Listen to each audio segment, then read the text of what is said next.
नमस्कार, संवाद पे आपका स्वागत है। मैं हूं चेतना शर्मा आपके साथ। तो जब जब सिस्टम चुप होता है ना, तब आवाज वही उठाता है जो लोगों का दर्द समझता है। और इस बार वो आवाज बन रहे हैं नरेश मीणा। चाहे से जीत गए हो प्रमोद जैन भाया, लेकिन असली आवाज नरेश मीणा ही उठा रहे हैं। हाल ही में देखा होगा आपने 12 जिले को हिलाकर रख देने वाला वीडियो, जहां जेईएन के बीच और बिजली विभाग के बीच में टकराव हुआ। पूरी घटना चर्चा का बड़ा विषय बनी।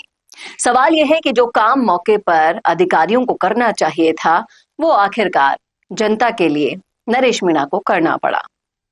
अब ये जो घटना जब वायरल हुआ वीडियो, इस पर आपने देखा होगा कि नरेश मीणा ने ट्वीट भी किया और ये वीडियो भी आप देख पा रहे हैं, जिसने पूरे इलाके में गुस्सा भड़काया। छबड़ा बिजली विभाग में किसान धीर सिंह लोधा इंडेन लेने पहुंचे थे। इसी दौरान उनकी किसी बात पर विभाग के जेईएन से कहा सुनी हो गई। आरोप है कि बात इतनी बढ़ गई कि जेईएन ने किसान के साथ मारपीट कर डाली और इसका वीडियो सोशल मीडिया पर जैसे ही पहुंचा तो किसान संगठन और आम लोगों में आक्रोश फैल गया। प्रशासन पर कार्यवाही का दबाव बढ़ता गया, लेकिन वास्तविक मोड़ तो तब आया जब युवा नेता नरेश मीणा ने इस घटना को गंभीरता से लिया और जिला प्रशासन और विद्युत विभाग को तत्काल अवगत कराया। जो नरेश मीणा ने पोस्ट किया, वही इस मुद्दे का टर्निंग पॉइंट बनी। इसको देखकर विभाग तुरंत हरकत में आया और आरोपी जेईएन को निलंबित कर दिया गया। लोगों का यही मानना है कि यह कार्यवाही तभी संभव हुई जब दबाव बना, और ये दबाव किसने डाला? नरेश मीणा ने।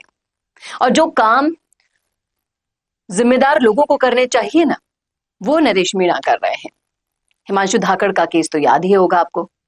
40 दिन की लड़ाई आखिरकार नरेश मीणा के हस्तक्षेप के बाद ही खत्म हुई। और इसके बाद जिस तरीके से डुंगरी बांध के प्रोजेक्ट में वो शामिल हुए, लगातार ऐसे मुद्दों पर बने रहते हैं।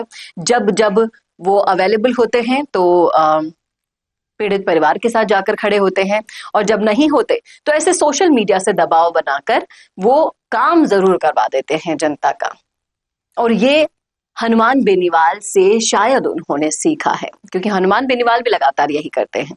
हनुमान बेनीवाल की पहुंच में जितने चीजें होती हैं वहां तक वो पहुंच जाते हैं। नहीं पहुंच पाते तो फटाफट से ट्विटर पर ट्वीट कर कर जिम्मेदार लोगों को टैग कर कर और वो आगे बढ़ जाते हैं। और जिस तरीके से 12 जिले में जो भी हुआ, जिस पर प्रमोद जैन भाया का स्टैंड आना चाहिए था सामने, वो भले ही देरी कर गए हों, लेकिन नरेश मीणा ने तुरंत कार्यवाही करवाई और वाहवाही भी लूट ली। इसीलिए तो लोग यही कह रहे हैं कि जीत भले ही भाया गया हो, लेकिन काम तो नरेश मीणा ही आएगा। और नरेश मीणा भी हनुमान बेनीवाल के पद चिन्हों पर चलकर सभी के दिलों में राज कर रहे हैं। और इससे सीख भी यही मिलती है कि जनता की आवाज उठाने के लिए एक प्रतिनिधि मुखर होना चाहिए। और इन सारी घटनाओं में नरेश मीणा जिस तरीके से हीरो बन रहे हैं, उसको देखकर कहीं से भी नहीं लग रहा कि नरेश मीणा वही नरेश मीणा है जो एक के बाद एक लगातार जनता के लिए लड़ते हुए, उनसे जब वोट मांगने गया तो वोट तो नहीं मिला, लेकिन वो लगातार लड़ता रहा, लड़ता है और लड़ता रहेगा। क्या कहते हैं आप इस मुद्दे पर? रखिएगा राय कमेंट बॉक्स में। कैसा लगा वीडियो बताना न भूलेगा, और ऐसे वीडियोस के लिए देखते रहिए संवाद भारत का, भारत के लिए। नमस्कार। अगर आप बनना चाहते हैं पॉलिटिशियन, लेकिन पब्लिक स्पीकिंग और अपने विचारों को व्यक्त करना चुनौती लगता है, या कैमरे और पब्लिक के सामने किसी तरह से बोल पाए इसमें मुश्किल होती है, तो मिशी मीडिया सॉल्यूशंस लेकर आया है पॉलिटिकल कंसल्टेंसी कैंपेन, जिसमें वरिष्ठ जर्नलिस्ट और पॉलिटिकल एनालिस्ट की एक्सपीरियंस्ड टीम आपको मदद करेगी, जिससे आपकी आवाज और भी बुलंद हो जाएगी। इसमें हम आपके गोल को पूरी तरह से टारगेट करेंगे कि किस तरह से आपको पार्टी पहचाने, आपको उस क्षेत्र के लिए चुने, कैसे सर्वेज में आपका नाम आए, कैसे लोगों के बीच में आपका माहौल बने। न सिर्फ कंसल्टेंसी हम आपको देंगे, बल्कि आपको सारे रास्ते दिखाएंगे और बताएंगे भी, जिससे आप भारत की राजनीति में अच्छे पॉलिटिशियन बनके समाज का सुधार कर सके। तो अभी कॉन्टैक्ट कीजिए स्क्रीन पर दिए गए नंबर पर।